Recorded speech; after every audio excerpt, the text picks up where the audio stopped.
ištausyti ir kažkaip racionaliai naudoti, siūlome skelbti viešąjį konkursą. Visos prasos eksploatacijos laikotarpis įrenginių yra 20 metų, kadangi 5 metai praėjo, tai siūlome nuomoti 15 metų. Veikla būtų slidinėjimo ir kita rekreacinė. Sąlygose įrašyti papildomą būtiną sąlygą, kad nekeisti įrenginių paskirtis, veiklą vykdyti kitus miesto savivaldybės teritorijoje, nepertraukimai visą nuomos laikotarpį.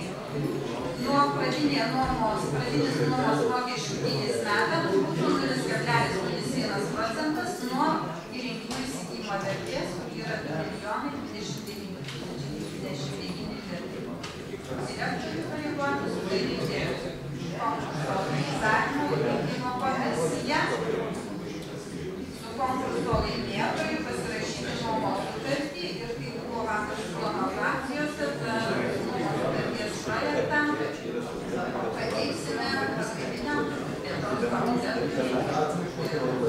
prieš pasirašant. Kolegos, kas turi klausimų Monikai?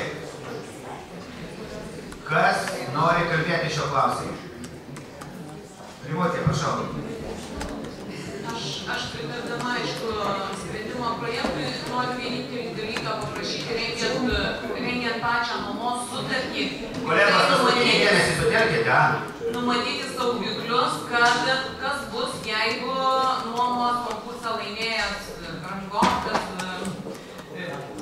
operatorius, eksploatuotojas tiesiog nevykdys eksploatavimo sąlygų ir kad būtų galimybė tą sutartį nutraukti ir ieškoti kito nuomininko. Saugikliai, kad tą sutartį galima būtų nutraukti, jeigu sąlygos bus nevykdomos. Ačiū. Ir netesybos, aišku, numatytos. Kolegos, aš kiek supratau, kalbėt daugiau pasisakyti norinčių nėra, pasirinkę balsavimą ir balsuoja.